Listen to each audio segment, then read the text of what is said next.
We were lucky enough to attend a press screening of Elvis during the week. Thank you, Universal. Yeah. Yeah. Which was pretty cool. Like, it was our first press screening, and like we were able to go. They got straight to it. No previews, nothing. Wow. No free snacks or anything like that. But like, I it's just a screening. I don't want to have to piss during a movie, anyways. I like my Coke, David. But yeah, the movie is a celebration of Elvis, the man, his career, and the journey. This wasn't like I always look at it in terms of like music biopics. Like Rocket Man is at the top, and then you got Bohemian Rhapsody at the bottom. And I like, for me, Elvis sits squarely in the middle. It was really, really good. But when I say celebration, like it was more like it wasn't showing him in a bad light. It wasn't going to go into the dark corners of his life like Rocket Man did. Yeah, that's right. And really show him at the bottom of the barrel. Yeah. They kind of allude to it, and they do show it briefly, but it wasn't the main conflict of the movie. No. What do you guys think?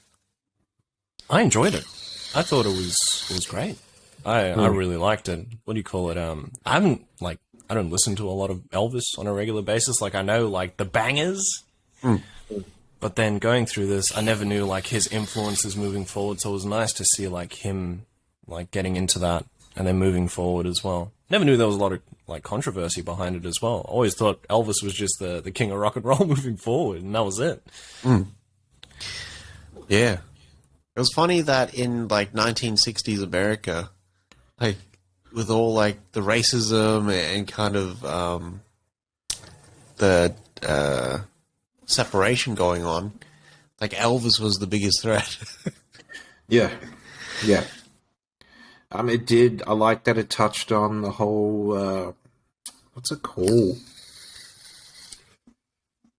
Between the separation between black and white. There's a certain word. Segregation? Segregation, yeah. The segregation between the black and white, and how he basically dressed and acted and sang like he's basically his mates. You know what I mean? Like that's what he wanted. Yeah. Yeah. Like they really go, I think, above and beyond in terms of showing that African American influence on him. Yeah. On Elvis and where he kind of liked to hang. Yeah. Who he liked to keep around him. Yeah. And I don't know, like I always thought, okay, he was taking these songs from like, these black singers and then using them. Yeah. But he was like, it was an homage for him because these songs would sit around in like the community and not go anywhere because at that time they weren't signing black artists. Yeah. And if they did sign black artists, they weren't getting the radio play. That's right. They weren't getting the exposure that Elvis was. So in return, he would go, all right, well, hey, listen to this guy and actually bring people out that he fucks with. Yeah. I love the label that he chose to sort of go on to at first was the label that was only putting out black artists at the time as well. Yeah. You know what I mean? That's where he released his first record and all that sort of stuff. And yeah, I like that. I like that it wasn't just him. Well, it seems like it wasn't just him stealing. We honestly don't know. Yeah. It's based on a book. Yeah. I like that. I love B.B. King. His influence on Elvis. Little Richard. Yeah, Little Richard. It's basically what looked like Ma Rainey. Yeah. Right? Yeah. For me, the pros of the movie outweigh the cons, right? Like, you got Austin Butler, who fucking kills it. Machine. Yeah. The music... Oh, shit, sorry. Music getting a bit fucking handsy there with the mic pause. The music in the movie is unbelievable. Like, they've remastered it. They've isolated the vocals. Like, this is the best that you've heard Elvis's vocals. Yeah. And just kind of seeing some of the big things there with like his the big band and him transitioning in his career from, okay, I've got a 4-piece band. Yeah. Now I've got like, you know, this big stage show. And I'm doing movies and stuff like that. And then I'm going to like a 70-piece orchestra type situation where I'm not only going back and just doing my songs, but I'm adding things to them that weren't there initially. Yeah. Yeah. It was really, really cool. It was light. It's a very light movie. It very rarely goes into the darker side of what was kind of happening to him. Yeah. Yeah, that's for me. That's the side that I sort of wanted to see. I was expecting the Rocket Man sort of, you know, the journey and whatnot. I can see we get to see the highs and the lows at the exact same time. Yeah, that's what I love about Rocket Man. Yeah, right? We can see him at peak John, but then, you know, the lowest bloody Reginald Dwight. Like it's. The difference between the characters that they were playing was crazy, right? Because I mean, Elvis is a character. It's his name, but it's still a character. Elvis Presley is different to Elvis Presley, the real man. Yeah. Yeah. And I wanted to see more of the real man, to be honest. Like, I know it's a Baz Luhrmann movie, and he likes to go for that fairy tale, sort of hyper, surreal angle into his movies. Like, I don't think I needed maybe a narrator in the Colonel in Tom Parker, which kind of made it almost Schumacher-esque. Yeah, where he's walking through the casino, he's playing the slot machines, he's playing fucking blackjack and all that sort of shit, and that being the thing that kind of drives the story along. I wasn't a big fan of Hanks in this movie. No. And I think that's the reason why he doesn't play villains as much. Like, it's the Lady Killers, which he kills. In the Lady Killers, he's actually funny. But that's the tone of the movie. And then it's like maybe the first act of Toy Story. Yeah. Yeah. But this, like, I don't think it lent itself to him. Yeah. I did not like Hanks at all in this movie. I think the performance was dog shit. That accent was terrible. Yeah. I don't know what he was going for, and it was off-putting. Yeah. I felt like laughing at him every time I saw him talk on screen. Like that. Like, yeah. There was no malice there. There was nothing. It's almost like he was playing it funny and whatnot for the like camera. Hanks. Yeah. Yeah. I needed the Hanks swearing. That's what I needed. I would have loved to have sort of seen more of the manipulation of Elvis. You do see a little bit of it, but it doesn't fully envelop the character. And you almost don't get a comeuppance for his character. No. He died essentially unbelievably rich in 97. Yeah. Yeah. I don't know, like, I would have preferred more of the shady deals, like something like Straight Outta Compton, where you can see like there was some real just dirty shit happening in the background. Yeah. But everyone was playing it cool. But that was essentially the Colonel, right? I mean, he had nearly that same deal that Jerry Heller had. Yeah. Yeah. Yeah. No, you go. Oh, sorry, I was just gonna say if I saw more of that, it would have been more believable for me, because like the only time I felt like you really see it is when the Colonel's in his petty bag and he fucking starts writing up all the expenses. And that's it for me. Like, other Which than is that, always you his don't. plan. Yeah. Other than that, it's just the him when he sets up that deal at the International. Yeah. No, it's like.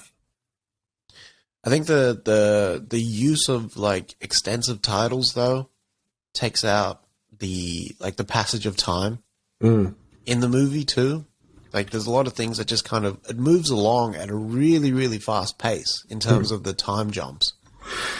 I didn't even know how far it was between when Elvis got his big break and when Elvis was almost done making movies. Yeah. You don't know what happened to Elvis during the war.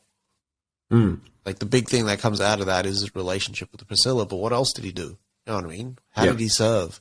What did he go through during that time? Yeah. You don't see him making any action. Yeah. Yeah, exactly. Yeah. Like what was it like making those iconic movies and him transitioning to acting? Like what were the struggles there? And maybe that's included in the 4-hour cut.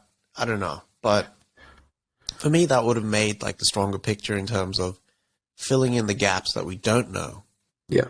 That aren't like really put out there. I mean, these guys had like full access to the Presley estate. Yeah. But I guess that's what happens when you make a movie that's a celebration as opposed to a in-depth, warts and all biopic.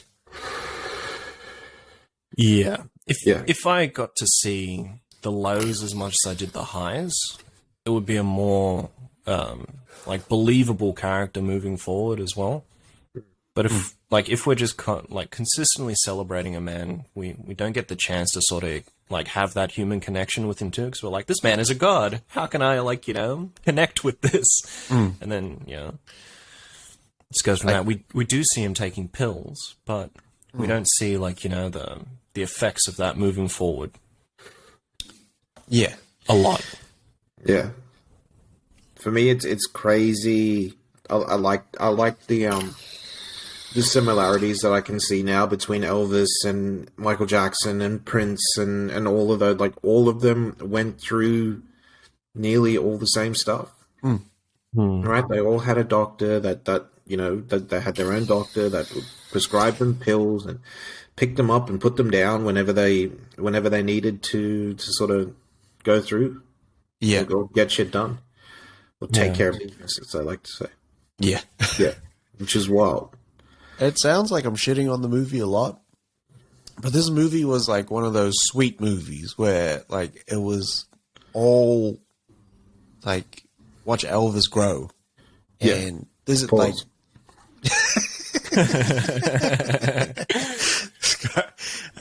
and sort of see the highlights of his life. Yeah. Yeah. I want to see the lowlights too. Yeah. I need the lowlights. I need to see Elton John just absolutely just strung out. Yeah. Essentially. Yeah. Like I need to see that. I need to see the abuse. I need to see I mean they literally they breezed over the fact that, Priscilla was 15 when they got married in this movie. Yeah. They called her a teenager as like that was their out. Like that was wild. It would have been cool to also be on the inside of that conversation that he had with her father. Yeah. Like that would have been nice to see and what the father thought. Because if someone came up to, my 15-year-old kid was like, hey, I'll take care of her. She's going to be at my house. She won't have to want for anything. I'd still be like, yeah, nah. Yeah, but you're 30 years old, mate. Yeah. I know what you're going to do. Yeah. It's a bit fucking rough, don't you think? It's just... Maybe that's why they didn't... maybe that's why they glazed over the army period as well. Because wasn't her father stationed with him as well? Or some shit like that? Yeah. Yeah, he was like a naval officer. Naval officer, yeah. From a technical point of view, this movie, delivers. I think those are the two things that really stood out for me. Yeah. Is the technical achievements, the music, the camera, movements and how they captured the big bands and the performances and crowd reaction, stuff like that. It makes you it's exciting watching that shit. Yeah. And then Austin Butler's performance, Yeah. which just killed it. Yeah. Can I be honest? I didn't know that Austin Butler was tech. I just didn't know that he was Tex. So Not at all. So That's the one. shitty name. Fuck, what was it? That was the question that I was going to ask him on the red carpet. When he plays Fade, is it going to be more Tex, or is it going to be cool like Elvis? Yeah. But we'll never know. Just insert me- that yay gif right here. For me, like Baz Luhrmann did well with the movie, but for me personally, my favorite Baz Luhrmann film is Gatsby, and you actually got to see the lows with that movie as well, which is what throws me off. Still not as much, but more than this. That also might have been pushed by DiCaprio as well. Yeah. He's also going off source material with The Great Gatsby, whereas this was 100% researched, right? And like it would have been, how do we really showcase Elvis as a legend and not change the story about him? Whereas Elton John was like, "No, I want you to show all that shit," because he himself put that in his book. Yeah. Yeah, Elton understands that he's not the same person now. That's it. Right? He knows that he has grown as a person from that to this, and that's what helped him get there. Yeah. To be Bobby then, you got to be Bobby now. That's right. Fuck yeah. Yeah. I think That's overall it. it was a success. I liked it. Yeah. Yeah. I really liked it as well. Like I'll watch it again, and I bet you I'll be like loving it then. Oh man, this movie at home would be next level. Blu-ray. Yeah. Has to be. You know, I've noticed that as soon as I get all the grievances out, and then I watch as soon as I've done my Festivus, the movies just hit after that.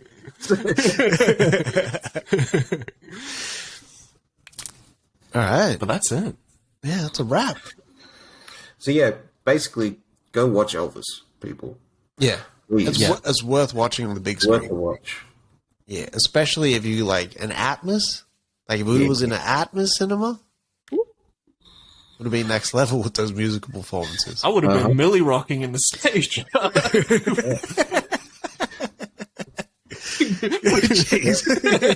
Be dirty, that Millie Rock. Is that like to the Hound Dog drum roll?